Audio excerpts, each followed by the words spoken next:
कमी है मेरी जिंदगी में तुम हो, किस बात की कमी है बिन मांगे ही कन्हैया हर चीज मिल रही है, बिन मांगे ही कन्हैया हर चीज मिल रही है।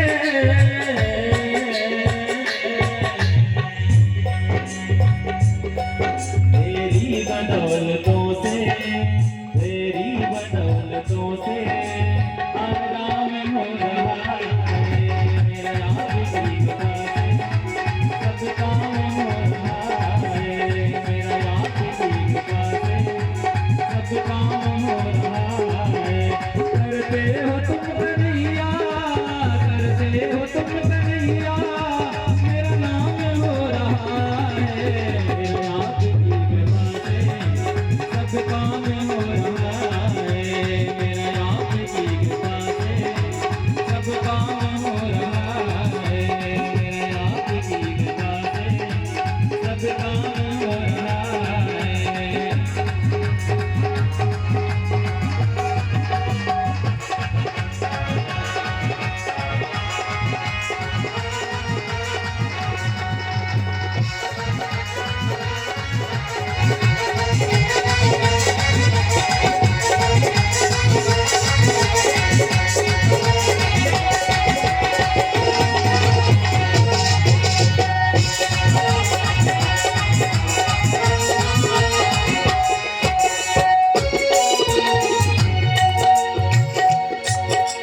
तुम साथ हो जो मेरे, किसी चीज की कमी है, तुम साथ हो जो मेरे, किस बात की कमी है, किसी और चीज की अब सरकार भी नहीं है, किसी और चीज की अब सरकार भी नहीं है।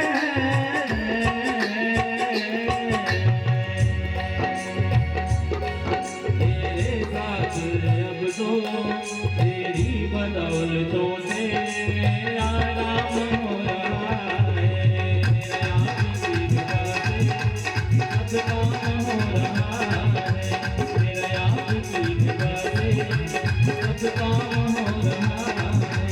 करते हो तुम कन्हैया, करते हो तुम कन्हैया, मेरा नाम हो रहा है, मेरा याद की कृपा से सब काम हो रहा है, याद की कृपा से सब काम हो रहा है, मेरा याद की कृपा से सब काम हो रहा है, सब काम हो रहा है, सब काम हो रहा है।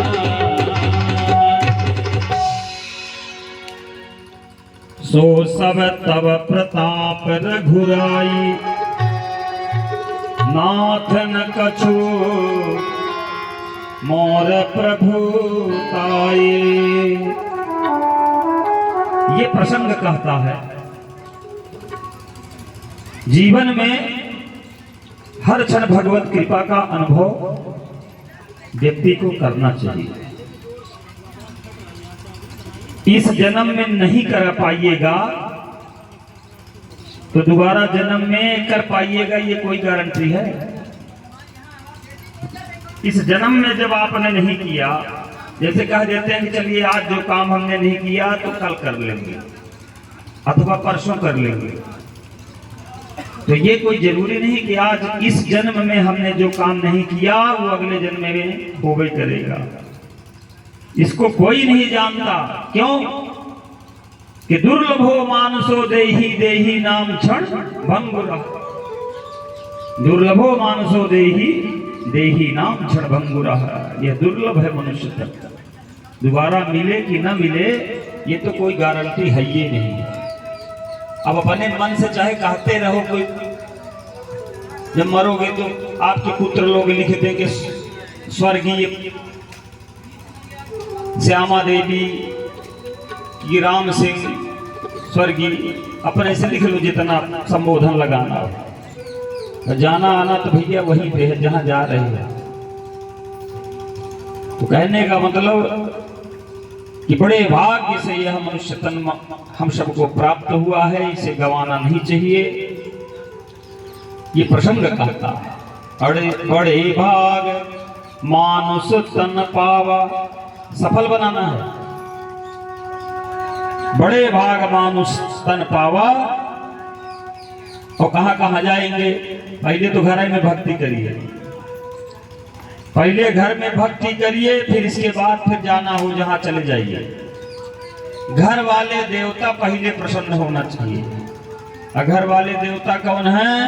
बोले घर के जितने सदस्य हैं आपके परिवार में।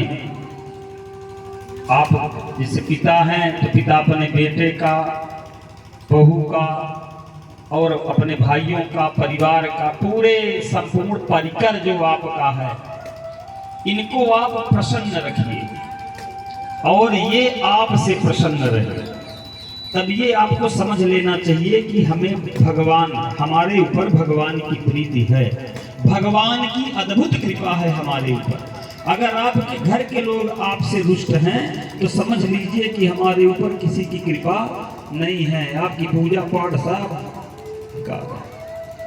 कहते हैं कि पहले यहाँ पर आप सुसज्जित हो जाइए, फिर जाके बाबा बदरी धाम वो भक्ति करनी है। ये तो बात की बात है, आज की नहीं है। इसलिए कहते हैं कि जहां भी हम तीर्थ धाम, जहां भी हम जा रहे हैं, वो सब बाद की बात है। पहले आप घर से सुसज्जित हो जाइए और हमेशा ध्यान दीजिए, हर पल भगवान का स्मरण करिए। हर पल, एक क्षण भी गंवाना नहीं चाहिए। मनुष्य जीवन बड़ा दुर्लभ है, हमने बताया। अच्छा, जब आप माता के गर्भ में थे तो पता नहीं कितनी कसमें भगवान से खा के आए हो कि प्रभु एक बार इस काल कोठरी से निकाल दो। माता के गर्भ में व्यक्ति, यह जीव 9 महीने रहता है तो 7 महीने तक तो कुछ नहीं, पर 7 महीने के बाद जीव को परिपूर्ण ज्ञान हो जाता है। परिपूर्ण ज्ञान हो जाता है कि हम कहां पर हैं, उसको दिखाई नहीं पड़ता, अंधेरे में है। और भगवान से सीधे संवाद होता है उसका कि प्रभु इस काल कोठरी से हमें निकाल दे, अब दोबारा ऐसी गलती नहीं करेंगे। 84 लाख योनियों को भोगने के बाद इस मनुष्य शरीर में आप प्रवेश किए हो और इतने कष्ट सहने के बाद जब भगवान से कहते हो कि हे प्रभु, हम प्रति श्वास में आपका नाम ग्रहण लूंगा, मुझे निकाल दो। भगवान नहीं सुन रहा है तो आप इधर उधर करमटे बदल रहे हो माँ के पेट में। और इसके बाद फिर जब भगवान ने नहीं सुना तो फिर कान पकड़ लिए कि प्रभु निकाल दो, मैं बार बार कसम खा रहा हूँ। फिर भगवान ने नहीं सुना तो उल्टी टगरिया कर ली। आपने सिर नीचे कर लिया, पांव को ऊपर कर लिया। प्रभु अब हम उल्टी टगरी होकर के आपसे निवेदन करते हैं, निकाल दो। धीरे धीरे भगवान ने आपको दया किया आपके ऊपर, अब माता के गर्भ से आपको बाहर कर दिया। जैसे आप सर के नीचे लटके हुए थे वैसे सीधे सीधे आप निकल आए बाहर, ऐसा। तो इसलिए कहते हैं पल पल भगवान का स्मरण करना चाहिए। यह जीव जो है ना बड़ा ही निर्दयी है। ये जीव बड़ा ही निर्दयी है। इसे सब पता है कि हमें क्या करना चाहिए, क्या नहीं करना चाहिए, लेकिन फिर भी यह चेतता नहीं है। यही सबसे बड़ी गड़बड़ी है।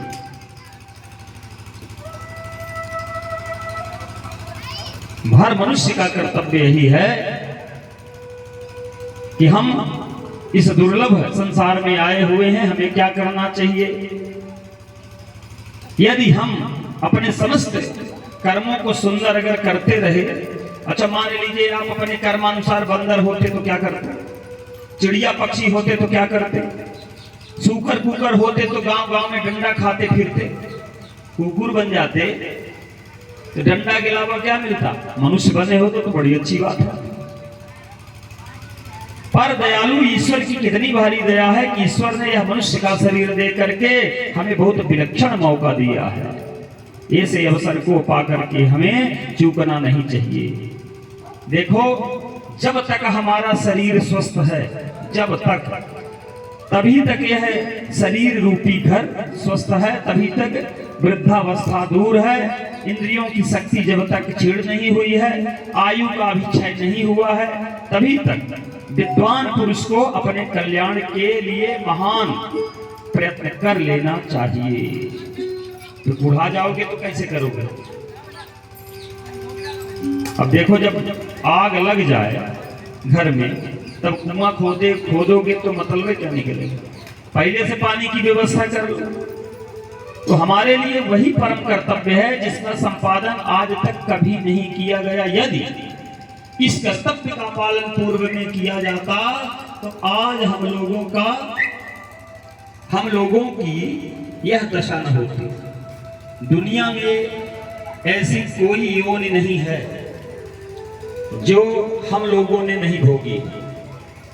चींटी से लेकर के देवराज इंद्र तक की योनि हम लोग भोग करके आए हैं, किंतु साधन न करने के कारण हम लोग भटक रहे हैं। अब पता नहीं कब तक भटकते रहेंगे। हजारों लाखों ब्रह्म होकर के चले गए और करोड़ों इंद्र होकर के चले गए। हम लोगों का इतना अनंत जन्म हो चुका है कि कहते हैं कि पृथ्वी के कणों को नहीं गिना जा सकता, आकाश के तारों को नहीं गिना जा सकता, जितने हमारे जन्म हुए हैं। और एक बात और ख्याल रखिए कि बिना साधन के परमात्मा की प्राप्ति नहीं हो सकती। बिना परमात्मा के प्राप्ति के भटकना मिट नहीं सकता। इसलिए उस सर्वव्यापी परम दयालु परमात्मा के नाम और रूप का सदैव मनुष्य को स्मरण करना चाहिए।